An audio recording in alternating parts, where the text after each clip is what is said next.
야고보서 5장 18절에서 16절에서 18절까지 의인의 기도가 무엇인가 하는 것을 이 말씀을 통해서 알아보고 은혜를 받고자 합니다. 당시에 이 야고보서가 대상이 누굽니까? 그 당시에는 전부 다 유대 그리스도인들이에요. 유대인들 중에서 예수 믿는 사람들이죠.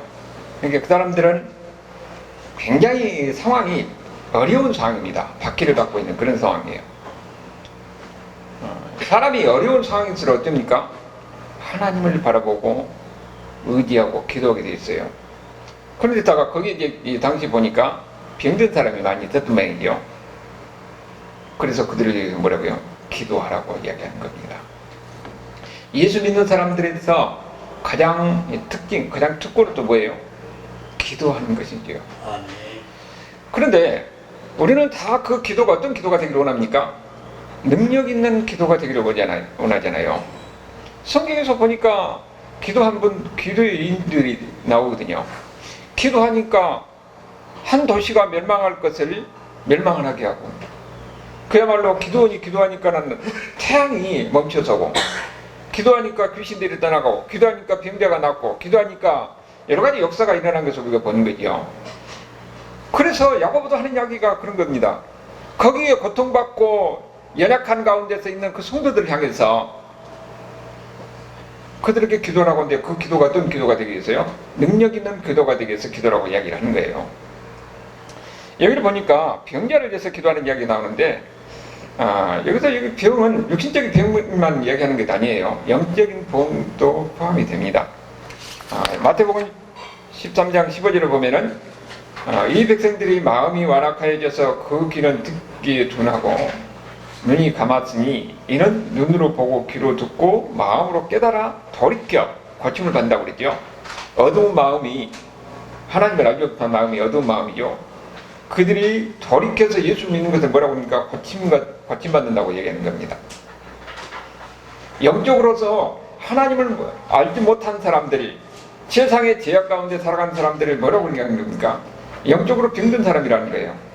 그들은 결국은 죽음이에요. 그래서 그들이 고침을 받아야 된다는 거죠. 요한복음 12장 40절의 말씀도 마찬가지입니다. 그래서 지금 야고보는 뭐라고 했습니까? 병 낫기 위해서 서로 기도하라고 이야기하고 있어요. 그러면 병 낫기 위해서 기도하는 이런 능력 있는 기도가 되기 위해서는 어떻게 해야 된다는 겁니까? 16절에 보니까 너희 지혜를 서로 고백하며 그랬잖아요. 이런 능력이 있는 기도가 되기 위해서는 어떻게 해야 된다는 거예요? 서로 지혜를 고백해야 된다는 겁니다. 우리는 보면 누구나 다 능력 있는 기도를 하기 위해서 기도를 많이 하면 능력 있는 기도가 되냐? 그건 아니에요. 물론 기도를 많이 하는 것이 중요합니다. 그런데 야고보가 지금 우리에게 가르쳐준 건 뭐라고 그랬어요? 능력 있는 기도가 되기 위해서는 서로 지혜를 고백하라, 이렇게 이야기하고 있습니다. 지혜를 고백하는 것이 그렇게 중요한 거예요. 우리가 참고적으로 여기에 서로 너희 지혜를 서로 고백하라 하니까 여기서 천주교에서는 여기서 고해성사가 여기를 근거로 해서 나온 거거든요. 그런데 우리가 이거 알아야 될 것은, 여기 너희 지혜를 서로 고백하며 그러고 이야기하는 것은 공동체 회복을 위해서 하는 이야기지, 여기서 지혜를 고백함으로써 지혜를 용서한다는 그런 얘기는 아닙니다. 사람이 신부한테 지혜를, 그 사람들은 어떻게 하냐면은 신부한테 지혜를 고백해요. 그러면 신부가 뭐 성모성을 몇 번 하라 이렇게 이야기합니다. 처방제를 해준 거예요. 그럼 그대로 하면은 지혜를 용서받는다고 생각하는 거예요. 사람이 어떻게 지혜를 용서합니까? 용서할 수 있는 건 아니에요. 용서는 오직 예수님만 합니다. 하나님은, 예수님을 통해서 하나님만 하는 거지요. 거기 디모데전서 2장 5절에 뭐라고 합니까? 하나님은 한 분이시요, 또 하나님과 사람 사이의 중보자도 한 분이니 곧 사람의 신 예수 그리스도라. 예수님만 중보하고 예수님을 통해서 용서받는 것이지, 신부가 그렇게 고해성사한다고 해서 신부가 죄를 용서할 수 있는 권한이 없는 거예요. 그러면은 왜 여기서 지금 이 죄를 서로 고백하라고 얘기했느냐? 여러분, 사람이 죄를 지면요 고립됩니다. 고립돼요. 죄를 지으면 하나님과 관계도 고립될 뿐만 아니라 사람과의 관계도 고립이 돼요. 관계가 안 됩니다. 그럼 관계가 안 되면은 공동체가 관계가 안 되는 거죠. 그러면 교회가 하나가 되지 못하는 겁니다. 거기에 무슨 능력이 있겠습니까? 그래서 죄를 고백할 때는 어떤 게 있느냐? 관계가 회복이 되는 겁니다. 하나님과의 관계가 회복이 되고 성도들과의 서로 관계가 회복이 되고, 그래서 사람이 죄를 고백하고 하나님의 용서를 구하고 용서를 받는 사람은 어떻게 냐면은 낮아지게 돼 있어요. 겸손하게 되어 있습니다. 그 안에서 하나가 돼서 하나님의 능력이 거기에 있는 거지요. 그래서 서로 고백하면 어떻게 되느냐? 갈라디아서 6장 1절 2절도 마찬가지요. 사람이 만일 무슨 범죄한 일이 드러나거든 그걸 서로 바로잡으라는 거죠. 너희 자신자 서로 와서 너도 시험 받을까 두려라. 그리고 너희가 짐을 서로 지라. 여러분, 죄를 지면 혼자 가지고 있으면 어떻습니까? 끙끙 앓고 괴로워하는 거예요. 그런데 내가 누구한테 이렇게 고백하면 어떻게 돼요? 그게 반감이 됩니다. 그래서 서로 같이 짐을 나눠주는 거예요. 서로 죄를 고백하는 것이 그만큼 중요하다는 것을 우리에게 이야기하는 겁니다. 그러니까 공동체가 하나 되기 위한 그 출발은 바로 서로 죄를 고백하는 겁니다. 공동체가 서로 죄를 고백하는 가운데서 거기서 하나가 되고, 그 가운데서 함께 기도할 때에 능력 있는 기도를 할 수가 있고, 그리고 성도들의 삶 속에서 능력 있는 삶을 살 수가 있는 겁니다. 우리가 이렇게 죄를 고백하라고 하니까 그렇게 얘기하는 경우도 있어요. 자기가 죄를 고백한다고 하면서 상대방의 동정심을 유발해가지고 도움을 받으려고 하는 그런 경우가 있는 겁니다.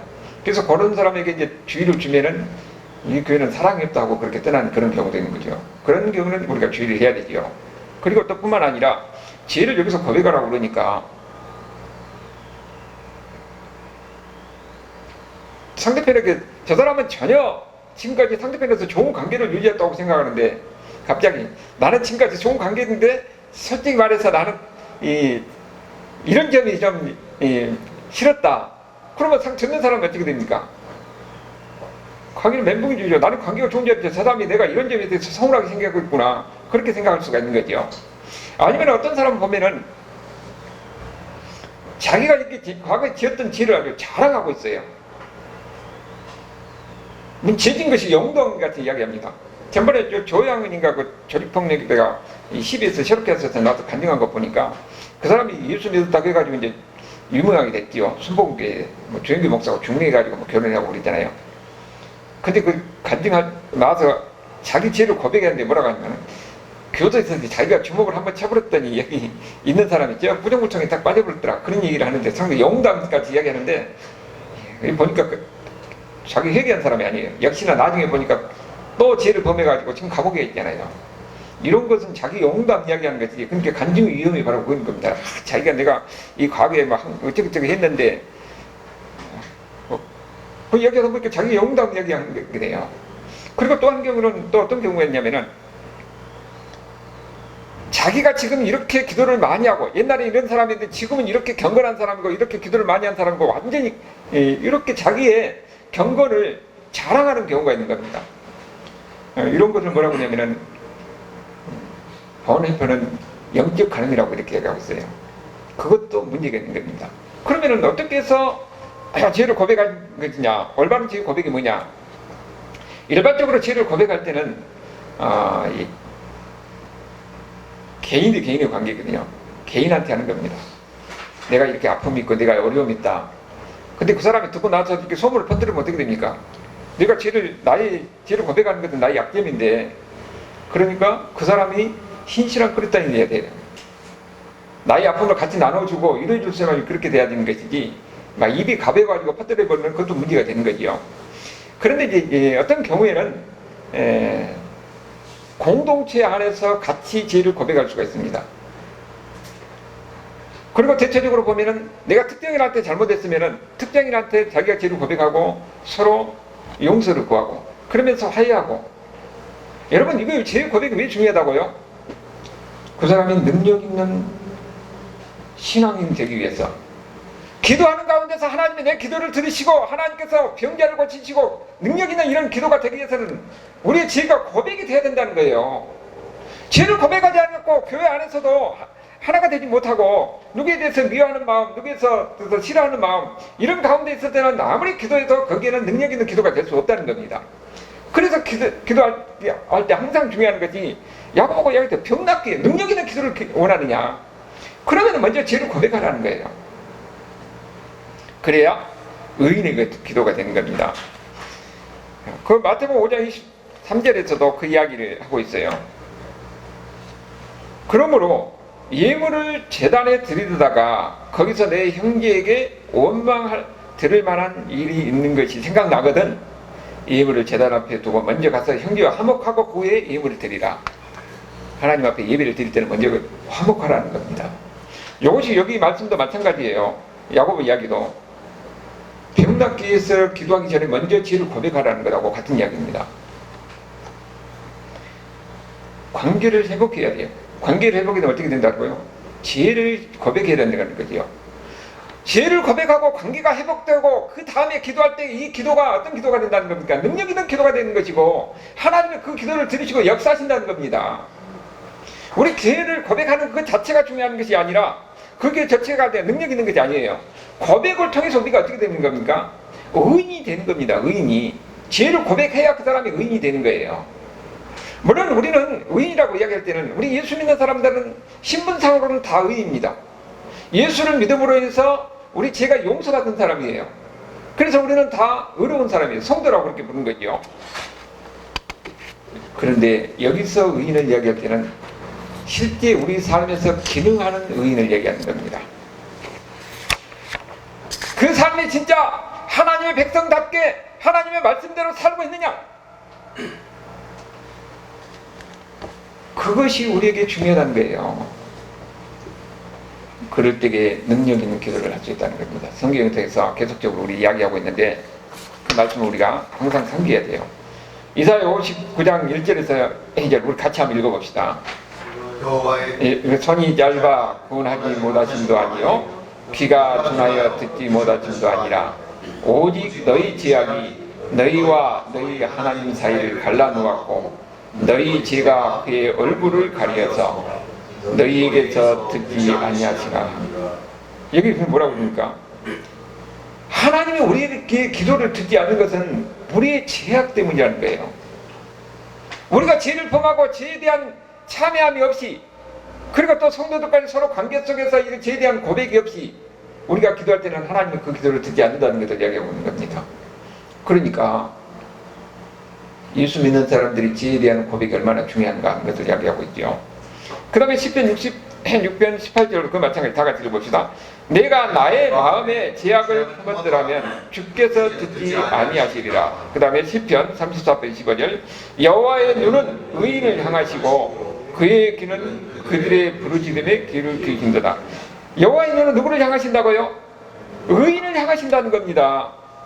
의인을 향해서 그들의 부르짖음에 하나님께서는 귀를 기울이신다는 거예요. 여기 바로 의인은 어떤 사람이라고 그랬습니까? 우리 삶에서 실제 기능하는 의인이에요. 우리는 신분상으로서 예수 믿는 사람이지만은 우리의 그 본성은 아직도 죄적인 품성이 남아있어가지고 누구를 미워하고 증오하고 예수 믿는 사람으로서 죄를 많이 짓습니다. 그런 가운데서 하나님 앞에 기도할 때 하나님이 들으시겠냐는 거예요. 우리는 그랬기 때문에 예수 믿는 사람들은 항상 중요한 것은 참여하는 겁니다. 우리가 이 세상에서 예수 믿는 사람으로 살아가지만은 우리는 그 죄 가운데서 벗어나지 못하는 거예요. 우리 환경이 아니면 우리의 어떤 죄적인 품성이 이렇게 살아나가지고 인간의 그 죄적인 욕망 가운데서 우리는 하나님의 이름을 더럽히는 그런 경우가 너무도 많이 있습니다.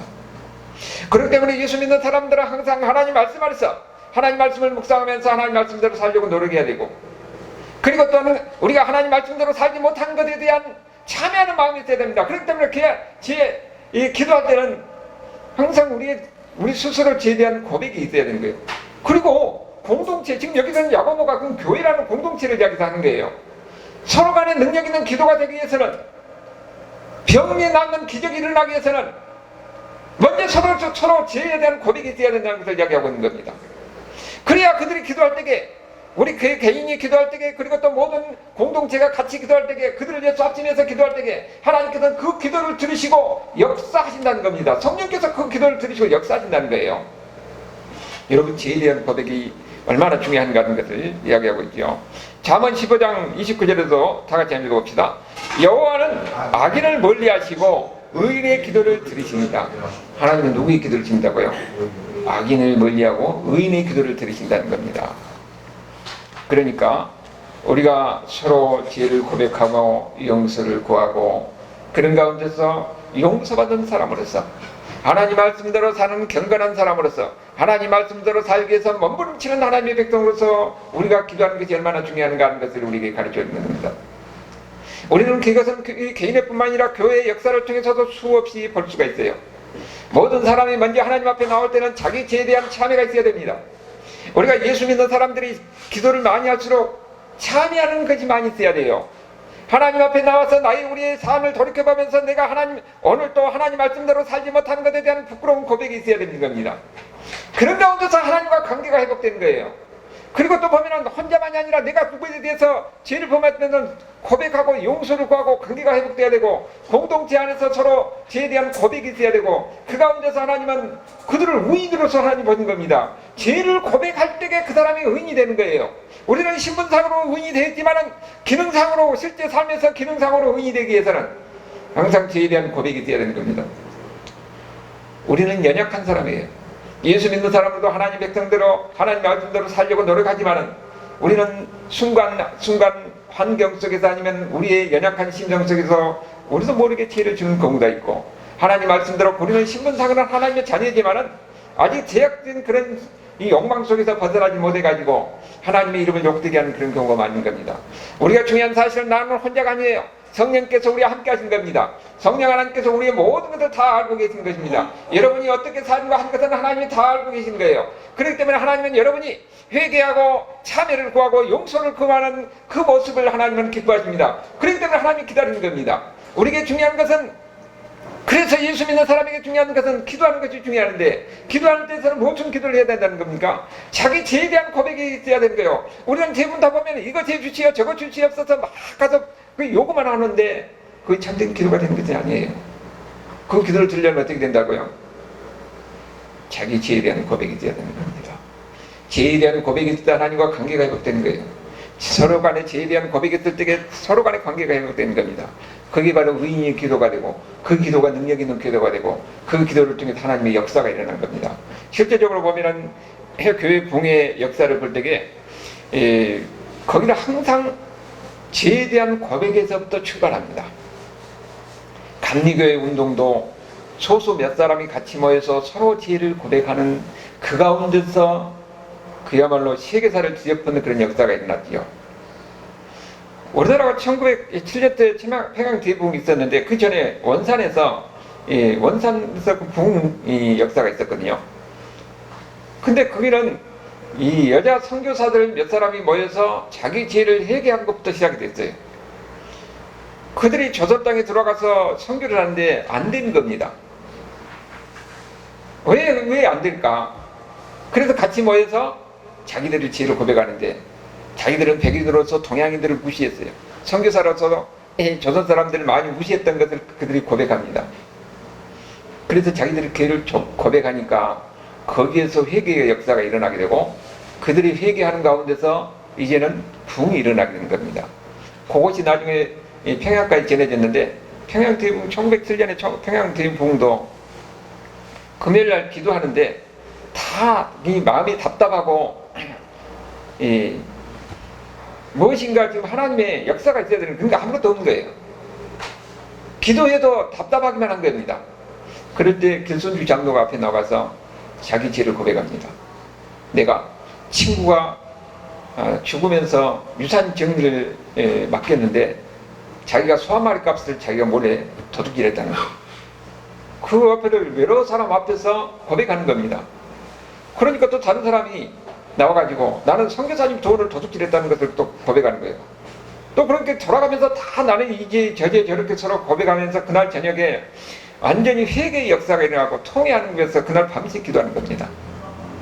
거기서부터 거의 이 북미 운동이 출발이 돼가지고 우리나라 전국에 퍼져서 세계사의 역사에 기록될 정도로 이 북미 역사가 일어나게 된 겁니다. 여러분, 우리도 마찬가지예요. 우리도 정말로 하나님의 능력, 하나님의 역사가 있는 그런 부흥을 위해서는 먼저 우리 지혜에 대한 고백이 필요합니다.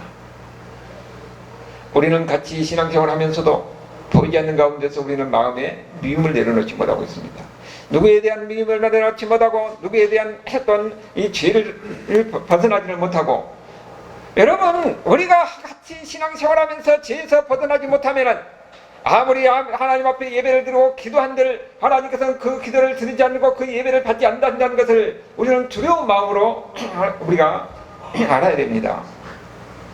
하나님이 받은 예배는 어떻습니까? 의인의 예배를 받은 거예요. 그가 죄를 고백하고 하나님 앞에 용서를 구하고, 이 결선주 장로와 같이 내가 이 장로가 됐는데 도둑질한 거예요. 도둑질을. 친구가 죽으면서 남은 것을 유산을 자기가 행복했다는 겁니다. 그러니까 기도가 되겠습니까? 죄를 범하면요 기도도 안 나와요. 그래서 예수 믿는 사람들에게 제일 중요한 것은 항상 죄를 고백하는 겁니다. 이건 우리 개인과의 관계, 가정에서도 마찬가지입니다. 서로에 대한 이런 마음이 미운 마음이 있다든지 아니면은 고백하지 못한 그런 죄가 있다면은 관계가 회복이 안 돼요.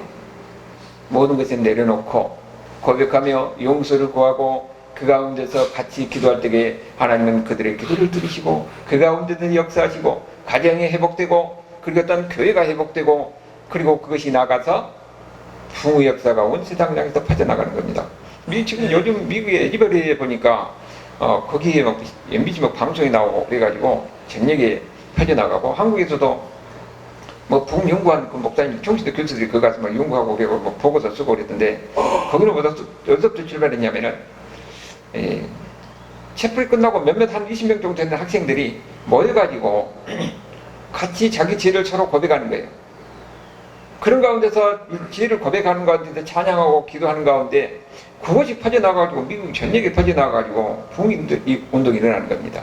여러분, 부흥은 사람이 많이 모여들고 사람이 막 있어 이게 부흥이 아니라 먼저 죄에 대한 고백이 회개 운동부터 시작하는 겁니다. 그런 가운데서 모든 신령 가운데서 많은 사람들이 회개하는 가운데서 하나님 앞에서 다시 한번 나와서 자기 관계를 새롭게 하는 거예요. 거기에 이제 그 사람이 전염돼가지고 많은 사람들이 모여든 겁니다. 우리도 마찬가지예요. 우리도 저도 이렇게 생각을 해봤는데, 물론 문제는 저한테 많이 있는 거죠. 아, 내가 죄에 대한 고백이 부족했구나. 하나님 앞에 참여하는 심령이 부족했구나. 우리가 이렇게 연약한 가운데 있는 것은 우리의 죄에 대한 고백이 부족했고, 서로 마음을 내려놓지 못하고 여러 가지 비판하고 서로 정죄하고 미워하고 증오하는 가운데서 우리의 이 연약한 이런 모습 가운데 오늘 있었구나. 과연 하나님이 내 기도를 들으시고 우리의 기도를 들으시기에는 어떻게 되겠습니까? 오늘 야고보가 이야기한 대로 죄에 대한 고백이 있어야 되는 거예요.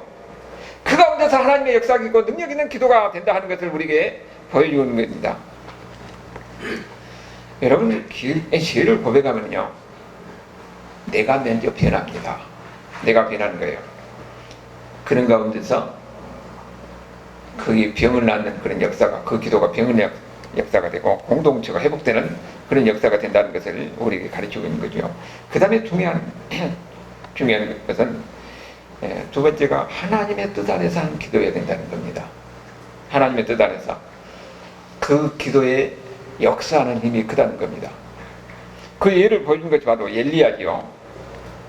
17절 18절에 있는 본문에 여러분, 유대인들에게 엘리야 하면 대단한 사람입니다. 능력의 선지자지요. 그러니까 일반 사람들이 볼 때는 엘리야 같이 어떻게 우리가 감히 엘리야 같이 그렇게 똑같이 할 수가 있느냐, 상상도 못할 일이죠. 그런데 여기 야고보는 뭐라고 그러냐면은 야고보도 우리와 성경이 같은 사람이라는 거예요. 우리와 똑같은 사람이라는 겁니다. 그러면은 그 야고보가 그러면 어떻게 해서 그렇게 능력 있는 사역을 하게 되겠느냐? 그가 기도했다는 거예요. 어떻게 기도했다고요? 간절히 기도했다는 겁니다. 거기에 우리가 성경이 같은 사람들 그가 비가 오지 않기를 간절히 기도하는데 비가 안 왔다 이렇게 이야기하고 있죠. 근데 우리가 성경을 이렇게 보면은 야고보가 기도할 때에 비가 오지 않기를, 아니 엘리야가 기도할 때 비가 오지 않기를 기도하진 않았거든요.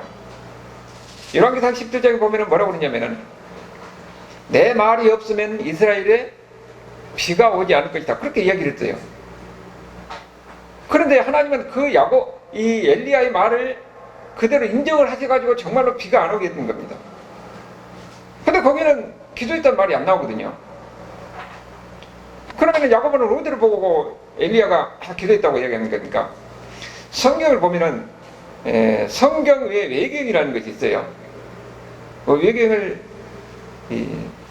천주교 같은 데서는 성경으로 보는데 그 외경이라는 것은 경건한 서적이어서 성경은 아니지만 이스라엘 백성들에게 권하는 책입니다. 거기 집회서가 있는데 그 집회서에 보면은 엘리야가 기도했다는 이야기가 나와요. 그래서 야고보 그걸 보고 엘리야가 비가 오지 않기를 기도했다 그렇게 이야기한 것 같아요. 그러면은 엘리야가 그러면 어떻게 그 말씀을 선포했습니까? 신명기 28장에 보니까 이스라엘 백성들 죄를 범하면은 그들에게 한지를 내린다는 거예요. 감옥을 내린다는 겁니다. 그 말씀에 근거해서 내 말이 없으면은 이스라엘 땅에는 비가 오지 않을 것이라 그렇게 선포하는 거예요. 그러니까 하나님이 그 말씀을 인정하는 겁니다. 그래서 우리가 이걸 뭘 알 수가 있냐면은 하나님의 뜻 안에서 기도할 때에 하나님은 그 기도를 들으시고 역사하신다는 것을 우리에게 보이는 겁니다. 그리고 보면은 다시 기도하니 하늘에 비를 내려줬다고 그러잖아요. 열왕기상 18장에 보면은 하나님이 뭐라고 하냐면은 먼저 엘리야한테 그래요. 내가 비를 내릴 테니까 너는 아합에게 가서 이야기하라는 겁니다. 하나님이 먼저 말씀하셨어요. 내가 비를 내리겠다고. 그래서 보면은 이 하나님이 먼저 말씀하시니까 그 말씀을 붙잡고 엘리야는 비가 하나님이 내릴 것이라는 확신을 가진 거지요. 그래서 갈멜산에 가서 비를 내리신 분이 바알인지 아니면 여호와 하나님이 대결하자고 해가지고 갈멜산 대결이 나오는 겁니다. 근데 엘리야가 하는 기도가 어떻게 기도했는가 보니까 열왕기상 18장 이 42절에 이렇게 나오죠. 다 같이 한번 읽어봅시다. 아합이 먹고 마시러 올라가니라.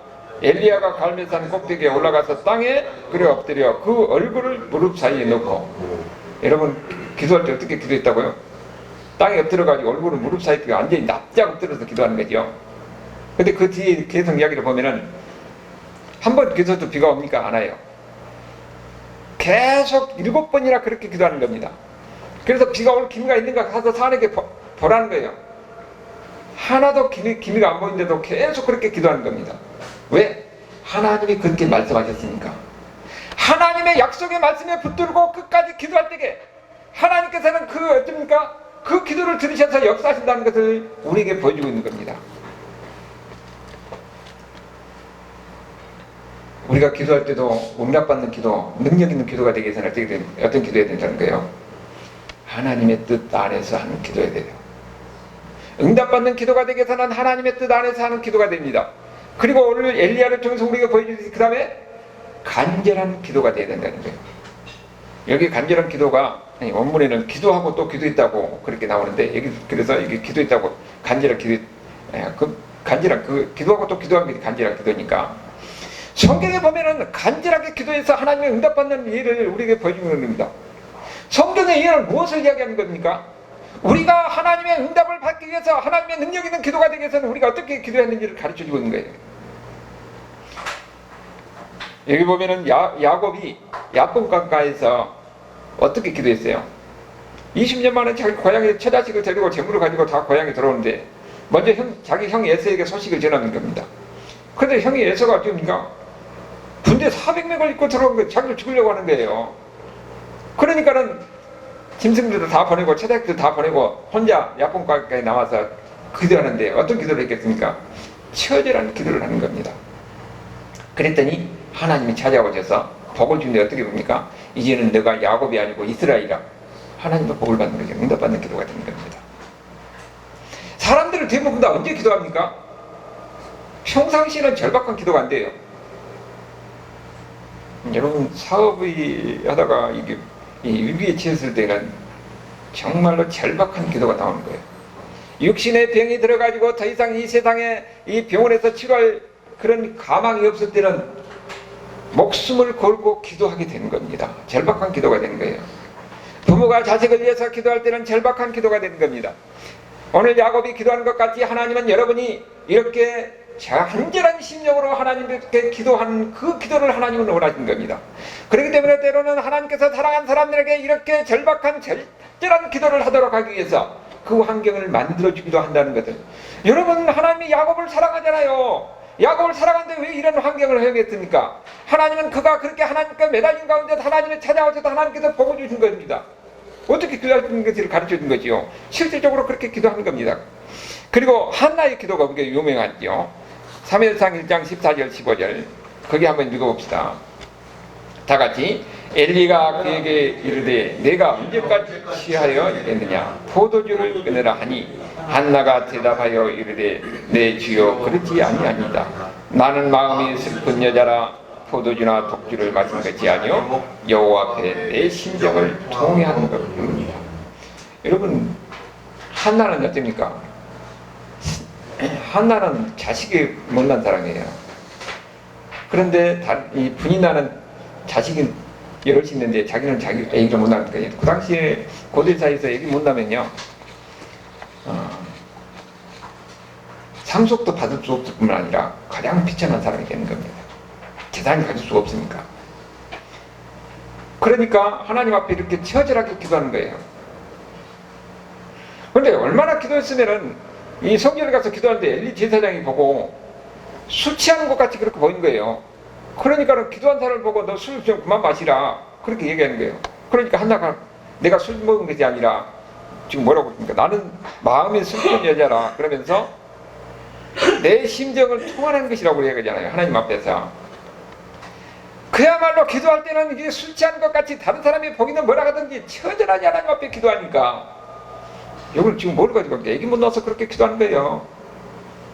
여기는 애기 못 낳은 사람입니다. 애기 못 낳은 사람은 이렇게 기도를 가르쳐줘야 되는데 오늘 안 나와가지고 오늘 좀 못 들었구만. 그렇게 기도해야 됩니다. 하나님이 그 기도를 들으신 거예요. 그래서 사무엘이 태어나가지고 사무엘이 위대한 선자가 되는 겁니다. 자식 많은 사람들은 그렇게 처절한 기도가 안 되겠지요. 그런데 우리가 보면 기도할 때 보면요 별 모양이 다 있어요. 어떤 사람은 막 가서 이 막 뒹굴뒹굴 굶기도 하고 그렇게 불 끄고 자기 못 보게 불 다 끄고 소리 크게 높여서 옆에 사람 기도하는 거 안 들리게 마음대로 막 기도하게 만든 겁니다. 자기 마음대로 자기 취향대로 기도한 사람이 보니까 에스라서 9장 뒤쪽으로 보면은 에스라서 9장 5절 6절 이렇게 나오지요. 자 거기 한번 읽어봅시다. 5절 저녁 제사를 드릴 때 내가 근심 중에 일어나서 속옷과 겉옷을 찢은 채 무릎을 꿇고 나의 하나님 여호와를 향하여 손을 들고 말하기를 나의 하나님이여 내가 부끄럽고 낯이 뜨거워 감히 나의 하나님을 향하여 얼굴을 들지 못하고 이는 우리 죄악이 많아 정수리에서 넘치고 우리 화물이 커서 하늘에 미칩니다. 지금 이 에스라는 자기들의 어떤 죄악, 자기들의 허물 이것을 하나님 앞에 나와서 참여하면서 어떻게 기도하고 있습니까? 속옷을 찢고 겉옷을 찢고 무릎을 꿇은 채 처절하게 하나님 앞에 기도하는 에스라의 기도를 볼 수가 있는 겁니다. 여러분 기도가 어떻게 해야 되는가는 우리에게 가르쳐주고 있는 거죠. 아이가 엄마에게 떼쓸 때가 어떻습니까? 막 가서 막 때를 막 쓰잖아요. 우리가 하나님 앞에 기도할 때 어떻게 된다는 것을 가르쳐주는 겁니다. 하나님은 우리의 아버지예요. 우리는 자녀입니다. 우리가 절박한 가운데 있을 때 하나님 우리의 이것을 위해서 문제를 가지고 하나님 앞에 기도하는 겁니다. 그걸 어떻게 됩니까? 어떻게 기도한다고요? 처절하게 기도하는 모습을 우리에게 가르쳐 주는 거예요. 그렇게 기도해야 된다는 겁니다. 우리가 기도할 때에. 그 다음에 느헤미야도 마찬가지요. 한번 읽어봅시다. 내가 이 말을 듣고 앉아서 울고 수일 동안 슬퍼하며 하늘의 하나님 앞에 금식하며 기도했다. 지금 느헤미야가 들을 때는 느헤미야나 에스라 이런 선지자들은 바벨론에서 멸망할 때에 1차 포로가 돼가지고 바벨론으로 끌려온 사람들이에요.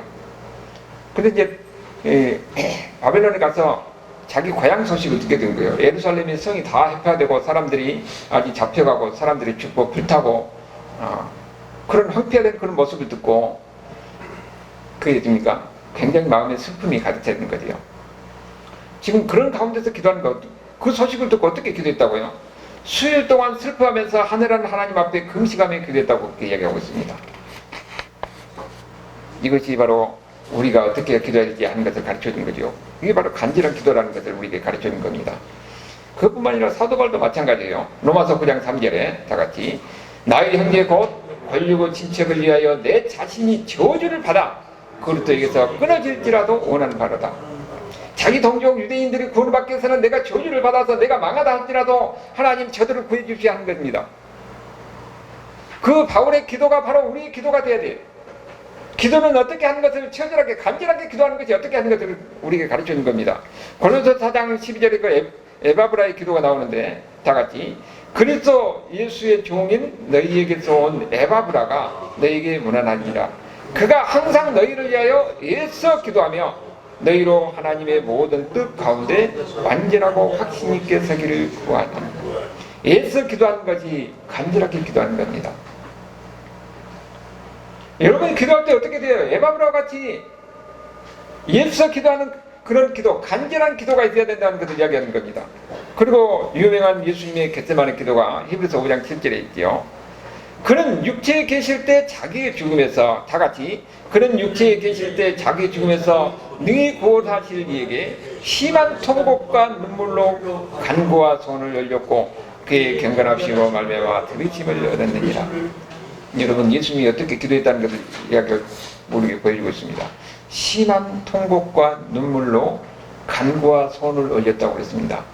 그런데 그 기도를 예수님이, 하나님이 어떻게 하셨어요? 안 들어주셨어요. 결국은 그로 인해서 예수님이 십자가에서 못 박혀 죽으신 것이죠. 예수님의 그 죽으심으로 말미암아 우리가 구원을 받고 그 예수님의 죽으심, 하나님의 예수님의 그 간절한 기도를 안 드시고 예수님이 죽으심으로 말미암아 우리가 어떻게 됩니까? 응답받는 기도를 하게 되는 겁니다. 우리가 응답받는 기도를 하게 되는 거예요. 그 가운데서 하나님의 역사가 있는 겁니다. 능력 있는 기도는 예수님이 십자가에서 죽으심으로 결국은 그 안에서 우리가 능력 있는 기도를 할 수가 있는 겁니다. 오늘 우리가 기도할 때 어떻게 기도했는가? 병든 자가 치료받으며 기적이 일어나는 이런 역사가 일어나기 위해서는 어떻게 기도해야 된다고 그랬습니까? 먼저 우리 죄에 대한 고백이 있어야 된다는 겁니다. 우리는 기도를 어떻게 되느냐? 많이 기도하는 것도 중요하지만 죄에 대한 고백이 있어야 된다는 겁니다. 우리가 하나님 앞에 나왔을 때는 항상 우리 자신을 멀리 돌아보면 어떻습니까? 우리는 우리의 하루하루가 사는 것만큼 우리는 죄는 쌓이지 않는 것을 알아야 됩니다. 그렇기 때문에 우리는 끊임없이 하나님 앞에 나와서 죄를 고백해야 되는 거예요. 그 가운데서 하나님과 관계가 회복되는 겁니다. 그것뿐만 아니라 우리가 공동체 안에 있을 때는 서로에 대한 지혜의 고백이 있어야 된다는 거예요. 그래야 공동체가 함께 기도할 때에 능력 있는 역사가 일어나는 그런 기도를 할 수 있다는 겁니다. 여기 야고보는 서로 병든 자가 고침받기 위해서는 어떻게 된다고 그랬습니까? 죄가 있고 서로 미워하는 마음이 있고 서로 증오하는 마음이 있으면 결코 그 기도는 하나님이 들은 기도가 아니라고 그랬어요. 그럴 때 우리가 함께 한 사람의 어려운 사람을 위해서는 먼저 지혜에 대한 고백이 되어야 된다는 겁니다. 교회 역사를 통해서 부흥의 역사를 보면 수없이 많은 사람들이 지혜에 대한 고백에서부터 하나님의 역사가 일어나는 것을 우리에게 보여주었습니다. 우리도 그렇기 때문에 의인의 기도, 능력 있는 기도를 하기 위해서는 먼저 우리 삶에 예수 믿는 사람으로서 죄 가운데서 벗어나야 됩니다. 하나님 말씀대로 사는 사람이 돼야 돼요. 어떤 사람이 보니까 간증할 때 보니까 그러더라고요. 자기가 그분을 보니까 이 장애인들이라든지 아니면은 이런 사역을 하는 모양이에요. 여자분인데 그분 이야기니까 잘 모릅니다. 자기가 이 버스에 올라가면은 사람들이 자기를 항상 자리를 비켜준대요. 그것을 할 때마다 경험했다는 겁니다. 그런 경우도 있는가? 모르겠어. 우리 다 할 수가 없잖아요. 근데 그분이 삶이 어떤 삶이냐? 아주 섬기는 삶이고 하나님 말씀대로 사는 사람이었어요. 그래서 하나님은 그들에게 그런 역사를 경험하게 하는 겁니다. 우리가 하나님을 경험하면요, 혼자 있는 것이 아니라 자랑하게 돼 있어요. 말을 하게 됐습니다. 하나님이 이렇게도 역사하시더라. 여러분이 하나님을 경험하려면 어떻게 됩니까? 하나님 말씀대로 살아야 돼요. 섬기는 삶이 돼야 됩니다. 사랑하고 희생하고 섬기고 하나님 말씀대로 살 때에 우리는 예수 믿는 사람들 의지만은 기능하는 우리의 삶 속에서 의로운 의인의 기도가 되는 겁니다. 그 기도를 하나님께서 드시고 병든 자를 고치시고 하나님의 능력 있는 기도가 되어서 역사가 일어나는 것을 우리에게 가르쳐 주는 겁니다. 뿐만 아니라 우리는 항상 기도할 때에 우리가 응답받는 기도, 능력 있는 기도가 되기 위해서는 하나님의 뜻을 구해야 합니다. 하나님의 뜻이 무엇인가 하는 것을 우리가 찾아야 되는 거예요. 사람은요 항상 인간의 욕심이라는 것 한이 없습니다. 내가 세상을, 우리 상상 속에서 세상을 다 자주하고 싶은 거예요. 그렇다면 세상이 망하는 거지. 그렇기 때문에 하나님의 뜻이 무엇인가, 나를 향한 하나님의 뜻이 무엇이고 이 환경 속에서 하나님의 뜻이 어떤 것인가를 생각하면서 하나님의 뜻을 바라보면서 그 안에서 우리가 기도해야 된다는 것을 우리가 가르쳐주는 거죠. 그리고 동시에 우리에게 중요한 것은 기도는 간절한 기도가 되어야 된다는 겁니다. 그야말로 처절한 가운데서 야곱이 기도했고, 그리고 또한 이 선지자들이 그렇게 기도했고, 바울도 예수님도 기도했던 것과 같이 우리의 간절한 기도, 우리의 처절한 기도를 하나님께서 들으시고 하나님은 능력 있는 하나님의 역사를 만들어가는 겁니다. 여러분이 그 기도를 통해 하나님을 경험하게 하는 거예요. 우리가 역시 마찬가지로 부흥하기 위해서는 우리가 서로에 대한 이런 미움, 증오 이런 것을 다 버려야 되는 겁니다. 죄를 고백하고 용서를 구하고 그 가운데서 우리가 하나가 되어서 함께 기도할 때에 우리가 병든 자를 낫게 하는 기도, 능력 있는 기도, 하나님의 역사가 있는 기도, 그것뿐만 아니라 나가서 교회가 함께 부흥하는 그런 역사가 일어나게 되는 겁니다. 오늘 그것은 이제는 다른 사람이 아니라 우리가 경험할 수가 되는 거예요. 여러분의 가정에서 하나님의 역사를, 하나님의 능력을 경험해야 합니다. 그러기 위해서는 항상 끊임없이 내가 누구를 미워하는 마음, 누구에 대한 어떤 죄를 짓는 그런 용서, 고백하지 못한 그런 마음이 있을 때에 먼저 죄를 고백하고 용서를 구하는 가운데서 하나님 앞에서 의인으로서 능력 있는 기도를 할 수 있는 이런 하나님의 사람들, 하나님의 가정 될 수 있기를, 하나님의 교회가 될 수 있기를 주님으로 축원합니다. 아버지 하나님